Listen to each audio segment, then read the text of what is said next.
Hi, I'm Kieren. And I'm Riku. And welcome to Artificially Ever After, where today we're going to be discussing AI and warfare.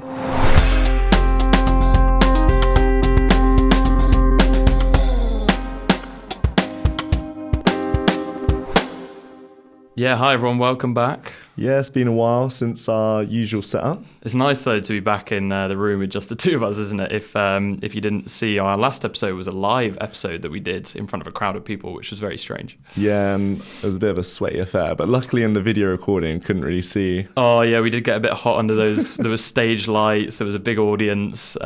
We had prepared, but it's never the same when you're in front of, there was a few hundred people there, which was amazing. It was a great turnout.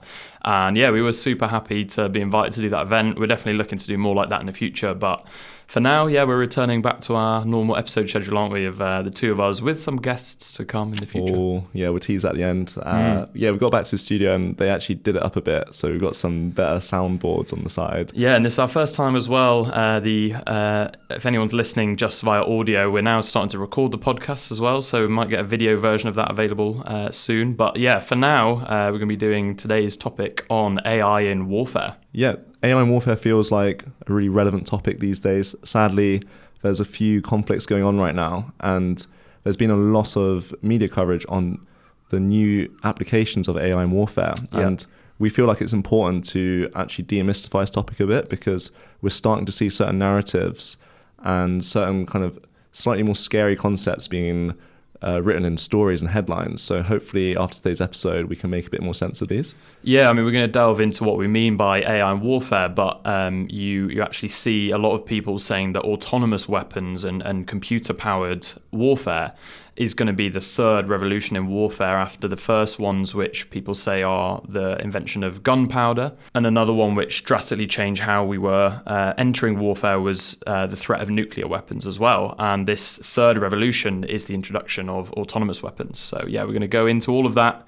So do you want to give us a bit of a structure of the episode today? Yeah, we're going to stick with our usual. So start with some history, see what's the storyline been so far with this idea of technological advancements in warfare. Because as always, when we delve back into the history of the use of AI, I think it goes back way further than people expect. So yeah, that'll well, be interesting to see. Yeah, always learn something when we I definitely did with this one as well. So yeah, and then we'll talk about the current application. So no longer looking back, but looking at the now. And something we want to demystify today is this idea about different metrics to measure success when it comes to these high stakes situations. Yeah.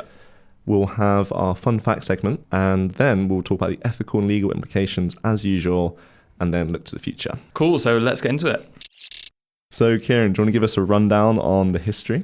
Yeah, well, I think I knew about some of the very early applications of technology in warfare, and specifically computers, but I didn't quite realize until doing the research for this episode how kind of intertwined a lot of technological innovations were with investment in military and warfare. So I think going all the way back to one of the very first clear applications, which a lot of you may know is the work of Alan Turing. So during World War II in the 1940s, Alan Turing, who was a British computer scientist, worked to crack the German Enigma code.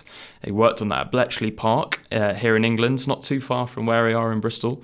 And that led to the development of what was called the Colossus computer, which was used to decrypt a lot of the German military communications and had a significant impact on aiding the Allied war effort. And this kind of theoretical Turing machine, which helped develop the Colossus computer, led to the foundations of modern computing. And many people know, and I think us within the kind of AI community are well aware of the impact that Alan Turing had. He's been described as one of the kind of founding fathers of artificial intelligence. So that was a huge implication of building technology for warfare, in that it went on to form what we use for computers today.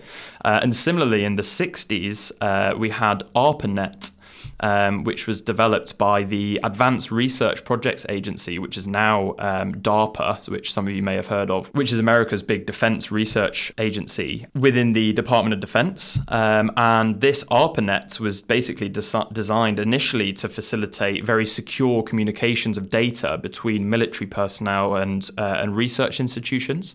And if any of you may know about this story, ARPANET was the precursor to the modern day internet. So that was all of the kind of initial foundations of what has gone on to build the internet that we use today. So that's a huge implications there of what's come out of a technology designed for warfare. And DARPA is a really interesting agency because what we've seen over the years since then, through the 1990s and early 2000s, is DARPA have funded these very big challenges aimed at encouraging people to develop different technologies, a lot of them computer-based, in order to benefit and build technologies that could be used in warfare. And a couple of really good examples of that were in the early 2000s, we had the DARPA Grand Challenge, which was basically looking to try and develop autonomous vehicles. And there was a big Stanford University research group which built this driverless car named Stanley. I thought it was a nice name for the car there. And it was one of the first autonomous vehicles, actually, and that was funded by the DARPA Challenge.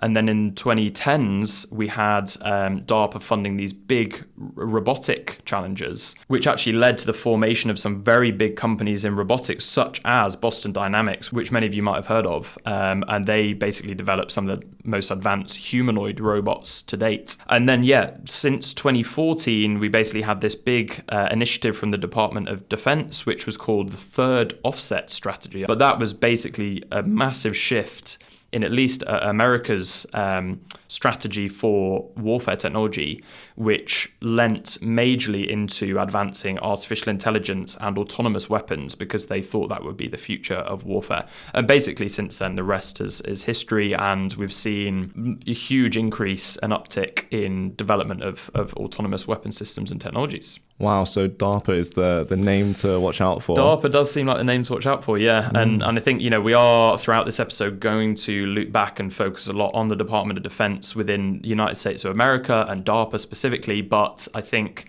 they are a good kind of case study to look at because, America has the largest defense budget of any country, and some of the most cutting-edge defense tech is coming out of DARPA and US-based companies. So, yeah, we will loop back to them a lot, but that is, in as quick as I could go, a rundown of the history of technology and warfare. Yeah, I think you did a good job there because we see a lot of the news coverage right now talk about autonomous weapons and things. And I think the narrative is that AI in warfare is all about killing and doing some dirty work. And there's obviously some truth to that, but we want to emphasize that a lot of the context or the intention behind using AI in warfare is for the 3Ds, so dirty, dull, and dangerous jobs. So going back to the beginning, like with the Alan Turing's work, it's really dull to crack these cipher codes, and it's difficult, but clearly the AI can do that for a human much faster and obviously contribute to the war effort. And maybe just some other examples of how the AI tech can actually be applied would be breakthroughs in speech-to-text software. So imagine how dull it would be to sit on, you're tapping into many people's phone calls and trying to listen out for keywords. Imagine you can just set an AI to listen to all of it, transcribe it, and you just do Control F on the keywords. Or for computer vision, so you can do automated detection of certain objects and things. Maybe you're looking for certain dangerous objects. It's kind of a similar story. Rather than just watching a video footage, you can let the video run and put your AI on it, and it will ping for any dangerous stuff. So yeah, and you get 24/7 surveillance, don't you? It's always being watched. Yeah, you won't have to spend as much money on coffee in the office. Yeah. So I think the narrative behind that, which may have been painted in the early days, which was that it's kind of alleviating humans of these very mundane jobs, such as sitting and watching a CCTV footage stream or listening to a wiretap or something.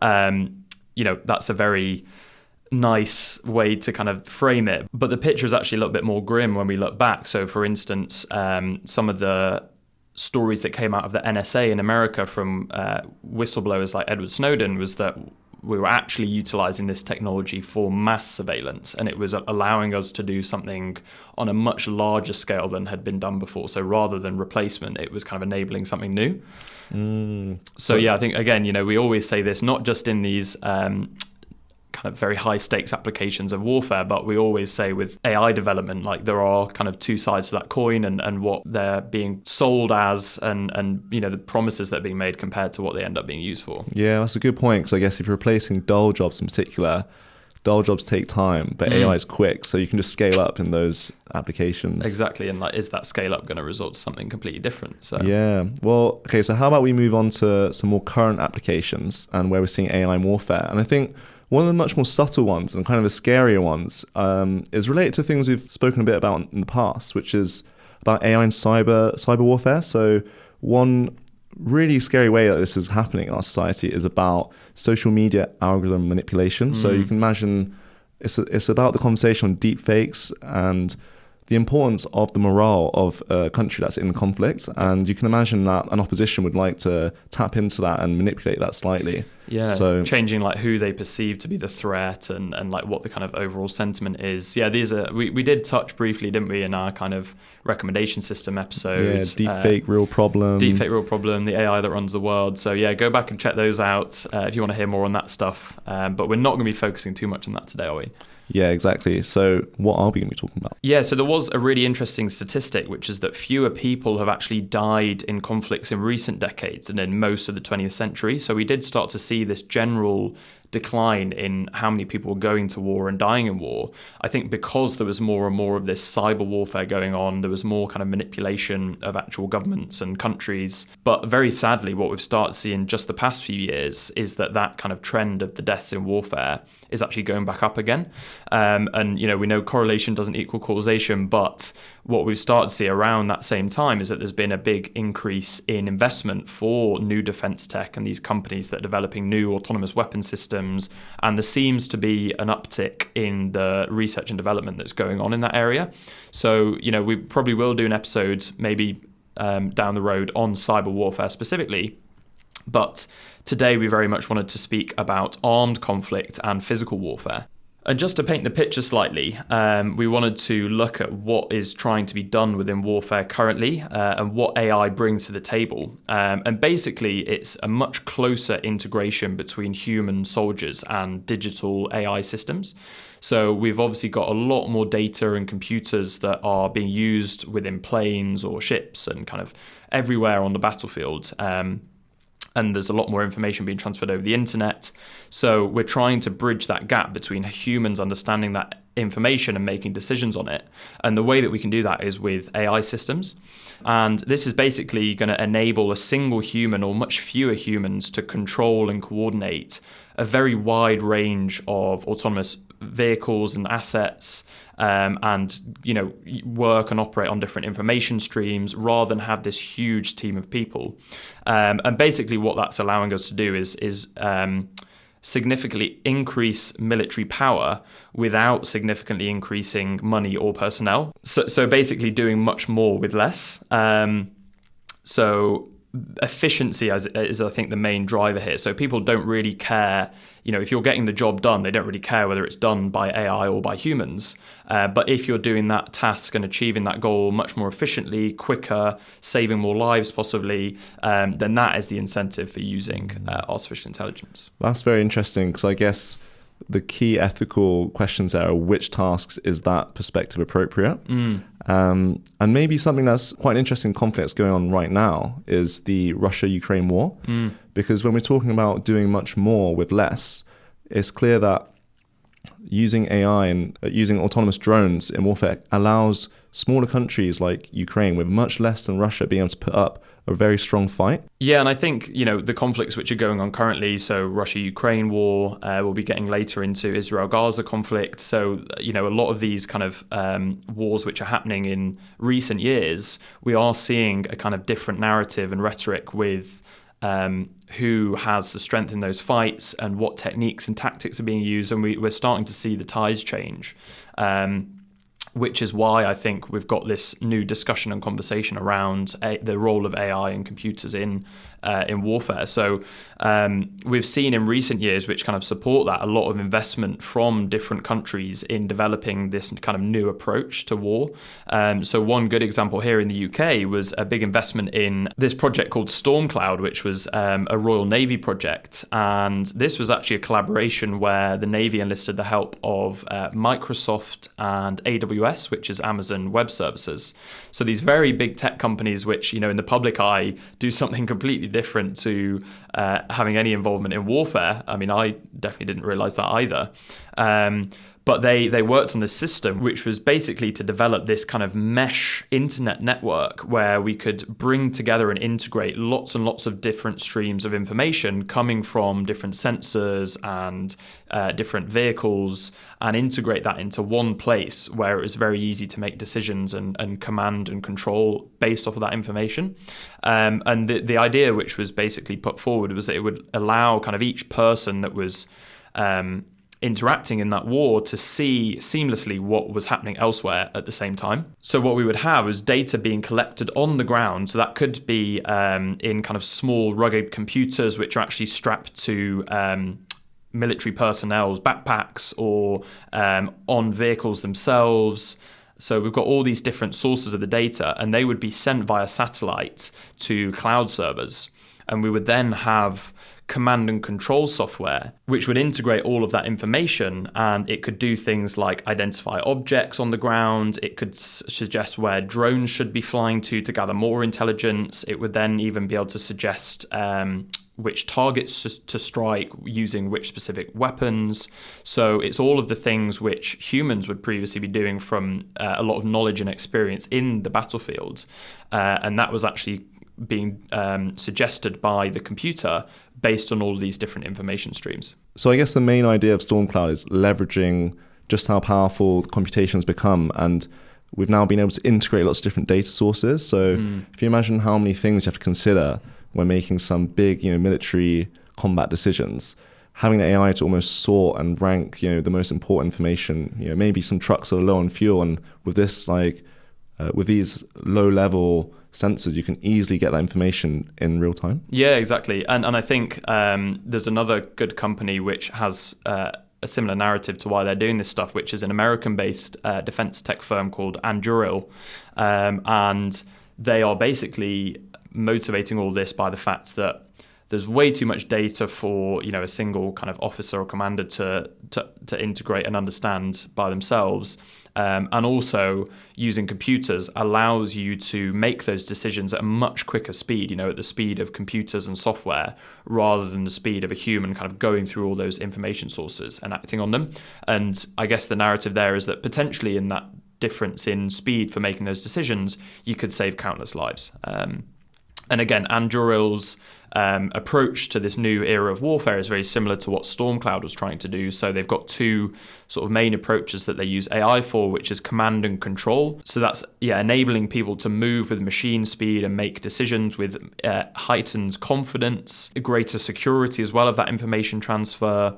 And then the other approach is mission autonomy, which is then enabling a single human, as we were saying with Stormcloud, to control and coordinate a very wide range of these autonomous assets and vehicles across land and ocean and sky, with kind of fewer people. Just to put into perspective why, although these might sound like potentially some dry applications, but they're actually really important. So a recent study found that using AI predictive maintenance on these warplanes, the A-10Cs, save America's Air Force $25 million every month by avoiding breakdowns and overstocking on parts. That's crazy. It's a lot of money. So imagine all the other ways that AI, with this predictive maintenance and operations, planning, all of that can save so much money for military operations. Yeah, it's this idea of efficiency, isn't it? I think there's been a history of so much spending and throwing money at defense, maybe at the detriment of efficiency. I think now what we're doing is leveraging the power of computers and all the information to kind of reel that back in a bit and hopefully be a bit more precise and intentive with the spending. So hopefully that covers and emphasizes that there's so much more to AI in warfare than what we see in the media, which is mostly centered on autonomous weapon systems. Yeah. I thought when we were going to plan this episode, I was just going to be doing a load of stuff on drones, but turns out there is a lot more to speak about when it comes to AI. But yeah, let's now talk about drones. Exactly, yeah.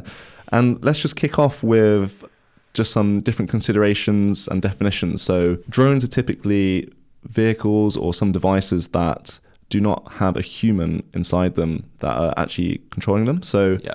I guess UAV for drone, so unmanned aerial vehicle. Exactly, yes. So you have things like UAVs, and the first thing to consider is, are they human controlled? So think about when you're a kid, you had like a remote control car.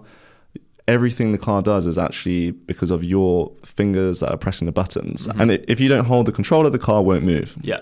And most of what we have seen historically, when we think of drones that we probably have seen in movies as well, that is a remote controlled vehicle that someone is in a kind of control center. And despite there not being a human in that vehicle, it's still being controlled by a human elsewhere. Exactly. And then the other side of that is an autonomous system. So in that case, maybe a really boring example is think about a Roomba, like a Roomba vacuum cleaner. No one's holding a remote control telling it where to clean. Maybe you can think about cars.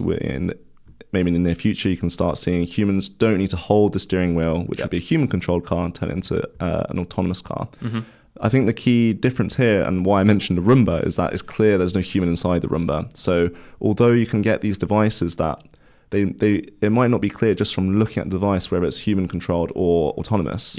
It's important that we understand the key difference between these. So why autonomous vehicles? What is the benefit of them? Yeah, I mean, we've been seeing a shift more recently, mainly due to the developments in deep learning and advances in computer vision and the more powerful AIs now, that we've actually been able to shift to having autonomous vehicles that can, they're a lot more intelligent and they can do more things by themselves without human supervision. And there are some huge benefits to that. So I guess some examples, just to reel a few off. So you've heard of UAV, as we just mentioned, but there's a UUV as well. So that's an unmanned underwater vehicle. And there's been a recent project by the DoD in America of this project called Manta Ray, which they love their names, don't they, for their projects. But this is an unmanned underwater vehicle which can operate itself for very, very long durations, longer than a human can kind of stay awake and work for, much longer range missions to go to kind of depths where humans can't go to.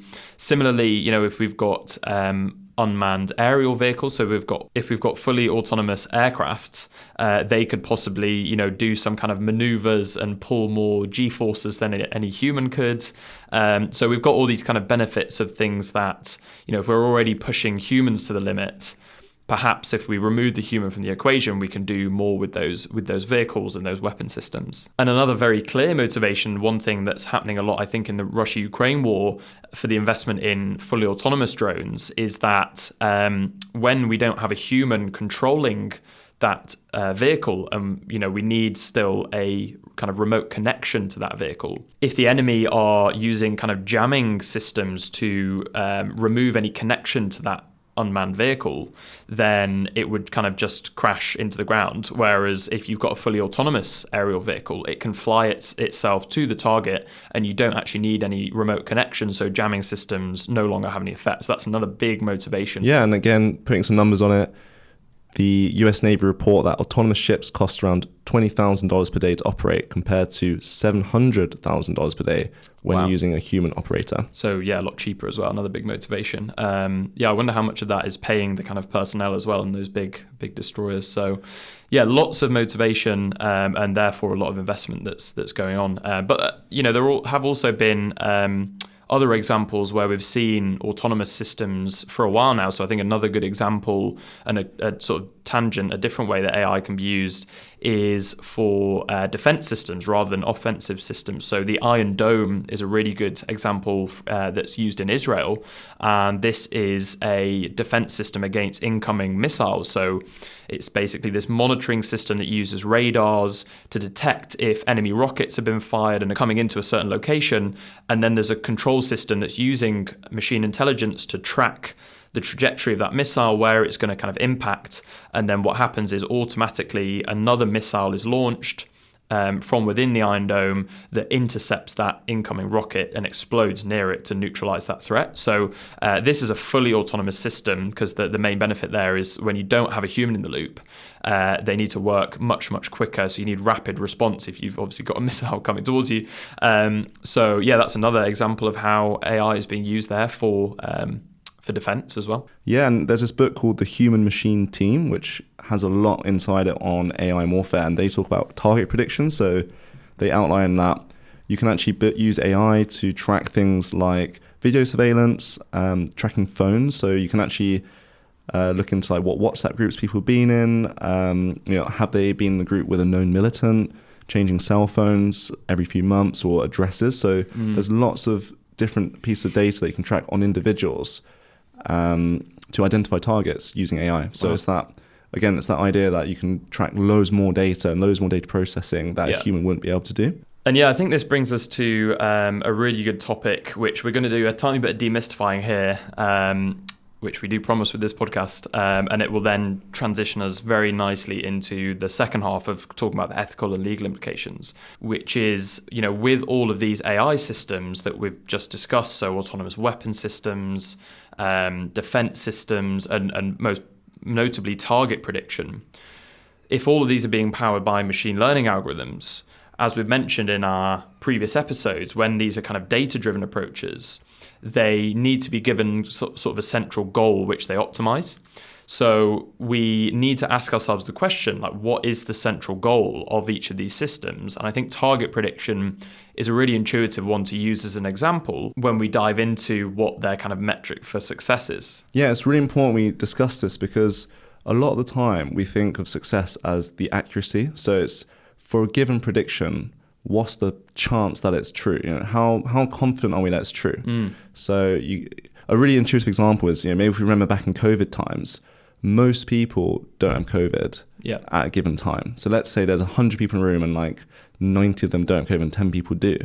With accuracy, if you just say everyone is COVID free, you instantly get 90% accuracy just by default. If you just say everyone's COVID free, but then all of a sudden you've got 10 false negatives. You've got 10 people that do have COVID that you said don't. So there are different metrics that we can use to quantify different performances. Yeah. And I think, similarly in this example, if we're looking at a population of individuals that we're surveilling, let's say, with these different autonomous defense tools, chances are it's only a small proportion of them that will be actual threats or are associated with some kind of militant group. So we'll probably be in a very similar scenario to the one you just described, where we have a very biased data set where most of the people aren't a threat. And we're trying to do the very tricky task with AI and machine learning of picking out those few instances. So if it's not accuracy, what metrics are we talking about? There's something called precision. So precision is defined as for all your positive predictions, so all the times your model says yes, what proportion of those yeses are actually true? So one way to look at this is, again, I'm just going to use COVID as an example. I know we're talking about target prediction, but I think we can all relate to COVID.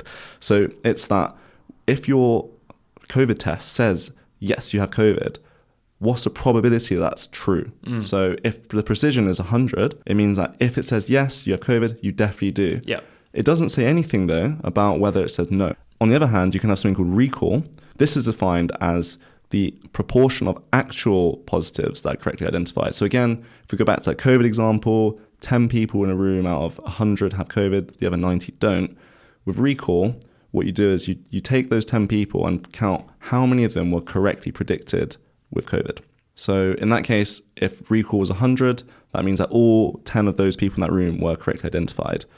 Now, there's some clear problems with these metrics. So if you take recall, for example, if you maximize recall, you end up with this not very good AI algorithm that will just say everything is positive because that's how the metrics are defined. Yeah, so you'll capture all of those positive COVID cases, but at the detriment of a load of false positives, saying a load of people that don't have COVID do have COVID. So what we see in machine learning and what we're trying to actually optimize for in a lot of instances is a balance and a kind of blend of these two metrics. So what we do is we balance the two, and it's very dependent on the application and what that AI is being used for and what the stakes are. So just linking that back to our application of warfare and specifically target prediction, we need to be very careful about what we're optimizing for, and do we want to focus on sort of precision or do we want to focus on recall? Because the scenario here is, do you want to eliminate every single threat that is within that population, potentially at the sacrifice of having false positives, which means we have very high collateral damage? Or do we want to not kill any civilians, so have really low collateral, but at the sacrifice of letting a few of those threats get through the net? So that is this trade-off that we need to think about. Why I think this is really important to talk about is that when we're building these AI tools, I remember Kieren actually said something really cool the other day, which is like, he loves AI because it's a mirror. And these AI tools are making decisions for us. And in these really high stakes situations, we need to understand the thought process behind decisions. So if someone, maybe you're observing some conflicts, you can actually think about which of these metrics a given country might be employing in their combative strategy. So for example, if an AI system is being used in combat and many innocent people are actually getting targeted, this may represent that AI is maximizing recall. It means that they will indeed get all the true bad people. But if you notice a lot of innocent people getting targeted, that represents a high recall. Whereas on the flip side, if you notice that innocent people are actually getting protected and there's a high likelihood that true, the baddies are slipping through the radar, that means that combative strategy is maximizing precision.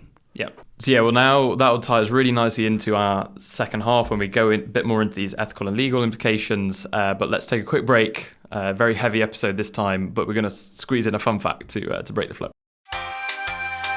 So, fun fact. You who went first last time? It was a live one. Hugh went first, then I went second, so you're first this time. I was last with a very short one. Okay, so in November 2018, a face recognition system in China was designed to catch jaywalkers. Wow. And this was all going great until a famous businesswoman was caught as a jaywalker. And it caught a bit of a storm, someone famous getting caught doing something bad. But anyway, turns out her offence was detected by smart cameras that were using facial recognition. But because she was famous, her face was actually on like a billboard. So so her face was actually on a billboard on a bus. So as the bus was crossing the road, it obviously looked like a jaywalk, but really it was just her face on. That's crazy. That is a very fun fact. Yeah, so that's how it goes wrong. Target recognition. Mine is also, I think there's a common theme with these fun facts. Mine's about AI going wrong as well, with an image classification task that is kind of on topic of today. So researchers at MIT basically found a way to trick one of Google's AI image classification tools. And they did it with this little toy object of a turtle. And they did something called an adversarial attack, which is where you change a tiny little pixel or instance of that object that's being classified that to the human eye is imperceptible, but it completely messes up the AI prediction. So from every kind of angle of showing this turtle, the AI basically thought it was a rifle, and every time was classifying it as a gun. Wow. And I think that's a great example for this episode where we would obviously think a turtle looks nothing like a rifle, but one small change and it screws everything up for the AI. Wow, what do these AIs learn? I know. Cool. So back to the episode. So on that note of my fun fact and also this kind of thing we were talking about previously with precision and recall and what you're optimizing for, we know that AIs aren't perfect. They have biases, they make errors. So, like given humans. that, just like humans, but, if people are developing these tools and we're outsourcing our decisions to the AI, what are the ethical implications of those? Who are then responsible for those decisions? So Riku, I'm going to let you take the lead and tee us off with some of these questions. So the ethical concerns of autonomous weapons are actually quite familiar to things we've heard about before with AI and society, where AIs are making high-stake decisions and it's about who bears responsibilities of the mistakes. So in the context of warfare, we're talking about soldiers' lives depending on these AI systems. So it's literally letting the AI play God if we're not too careful. It's deciding who gets to live. Yeah, it's not just predicting the weather, is it? Here, it's exactly much higher stakes. Yeah, if a decision was made badly, how do you reconcile those feelings if you know it was made by an AI, right? Yeah. And another part of AI is that the decision is made much faster. So if we don't get these decisions right, we're just going to get more decisions that we don't agree with unless we start building them in the right way. Mm-hmm. And a particularly pertinent example of that is actually with the war in Israel and Gaza right now, where there's been reports about how Israel using something called the lavender system. So Kieren, do you mind just teeing us off on that? Yeah, so this lavender system is something that's come out of the Israeli Defense Force, from what we understand, that is a target prediction system. So as Riku was describing previously, probably working in a very similar way to using these different data streams to suggest potential targets. And as we were mentioning previously, with the fact that we've kind of got these models being prone to erroneous predictions and that we need to be very careful with their outputs, there have been several claims that in the Israel-Gaza conflict, that the Israel army has not put in the robust decision-making stages between them making those predictions and humans actually acting on them by using weapons and killing people. So the key distinction here is whether something like lavender is being used autonomously or whether there's a human in the loop. So whether there's a human in between that target prediction algorithm, whether there's a human right after that, and then decisions being made. Yeah. And there is an advocacy group called Article 36, which basically stated that mindlessly pushing that red button to use that weapon system, in other words, is basically abdicating that moral responsibility over to the machine. And we need to realize that, if it's the humans that are acting on those predictions, we still need to be taking on those responsibilities, and that those are not the responsibilities of the AI systems. Exactly. And another part of this is that there's certain issues with having human in the loop in these systems where, depending on what the workflow is like as Kieran's saying, is it just sort of like an image and then it says, oh, AI predicts yes, and then do you just say yes or no? Like, how much is... There's certain levels to how much the human's in the loop. Is it really just this button situation, or does the human have access to all the data that the AI saw and the AI is just showing which parts of the data is important? So these are all questions that we need answers to, or regulation on, for how these AI tools are used in warfare. Exactly, yeah. And the IDF has come out after these claims have been made and say that they use Lavender as a decision support system, a DSS.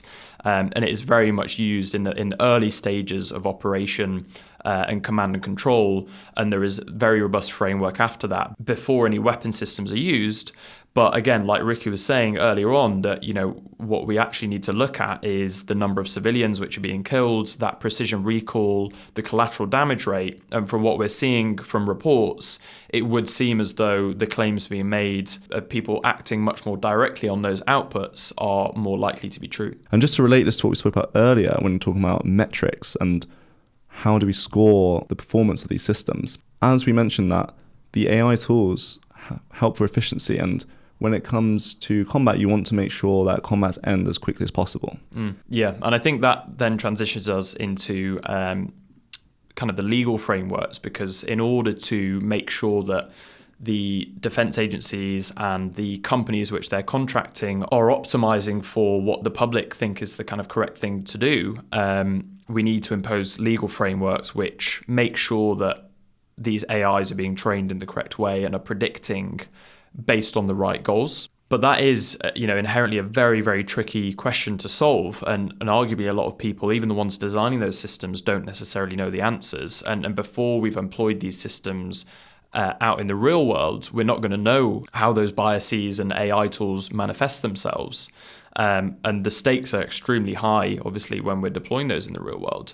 So before we crack those problems of how we legislate and build these tools, a lot of people are currently pushing to actually ban them. And there was a famous example in 2015 where Stephen Hawking, Elon Musk, and several thousand other researchers in AI and robotics did write this open letter to kind of ban the development of autonomous weapons for this reason.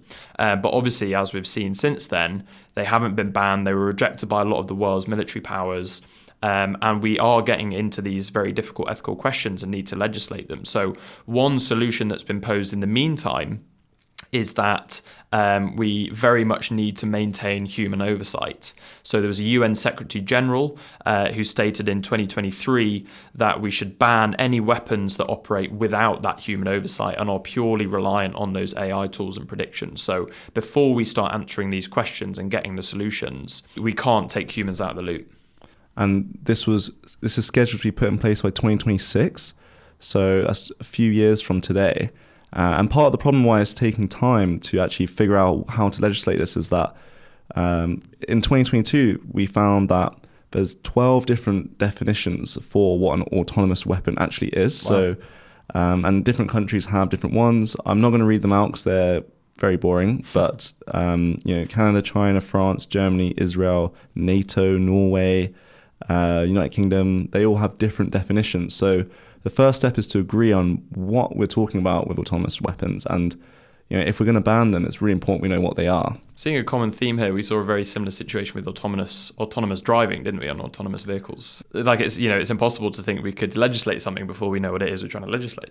And we might think this is a weird thing to actually be hung up on, but it's not so clear like what what is human oversight? So if you think about autonomous driving again, like automatic gearbox, like yes, you're still driving the car, but you're not controlling the gears. So with autonomous weapons, you can imagine similar things.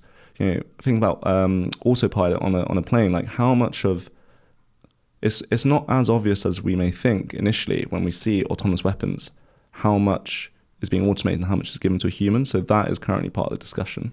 And how much oversight is therefore needed. Exactly. And what is very concerning about this, the fact that we've not answered a lot of these questions, these ethical questions, a lot of the legislation isn't in place, brings us to kind of what the future holds, and looking just really quickly to finish off the trends in where all of this is going. And we see these very clear trends in the proportion of defense budgets that are being spent on artificial intelligence and autonomous weapon systems, and it's increasing year by year. And that was kicked off in China. They started to spend a lot of their defense budget on autonomous weapons, and the US is now doing the same and keeping up. And we see this arms race between the East and the West, and we saw this fairly recent initiative from the Department of Defense called a Replicator, and this was basically aimed to bridge something called the production valley of death. And this is basically the gap between developing an idea and a technology, so some kind of new AI tool, and actually deploying that as a capability within the military. So trying to speed up that stage.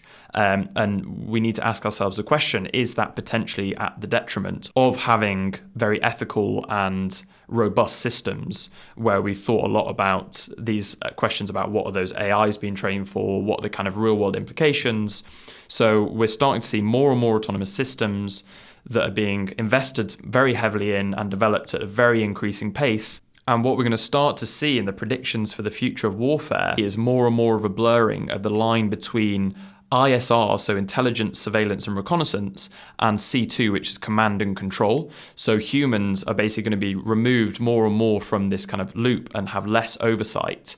And are we going to be giving more authority over to the AI before we understand fully what they're doing and how they're doing it? Wow, that's heavy stuff. And hopefully, if we look back and look at the situation with nuclear weapons, we see this kind of national equilibrium where every country knows that such technology is so detrimental that neither side will want to use it. Have you heard of MAD theories, like mutually assured destruction? Yeah, exactly. Yeah. So we could hope for a similar situation with AI and warfare, given that imagine massively scaling up automated drone bombing and things. It could easily be you press that red button, it could end up being similar to end of the world. Yeah. End of the world. Yeah, nuclear bombs. But a key distinction, actually, so I know I said we'll end on a good note, but with nuclear bombs, the materials required to manufacture them are very hard to acquire, and the actual construction is very difficult. Whereas what we're seeing with automated drones and things is that they're actually quite cheap to manufacture, and they can be made from common materials. So whilst we may hope for this similar situation, we have to keep an eye on this space because it's not quite the same situation. Wow. Yeah, so I'm sure we're going to come back to this topic of AI and warfare. There's so much to cover. We've not touched on any kind of cyber warfare stuff, but it's a very large scope. It's a very important topic, and there's a lot going on currently. So yeah, I hope we covered a lot of interesting topics there. We'd love to hear your feedback and any questions that you might have, so please reach out to us. But yeah, stay tuned for our next episode. We have a special guest. We do, yeah. We're going to be getting someone on to talk about the AI in NHS, the UK's National Health Service. So stay tuned for that. We're very excited. But until then, thanks for listening, and we'll catch you next time.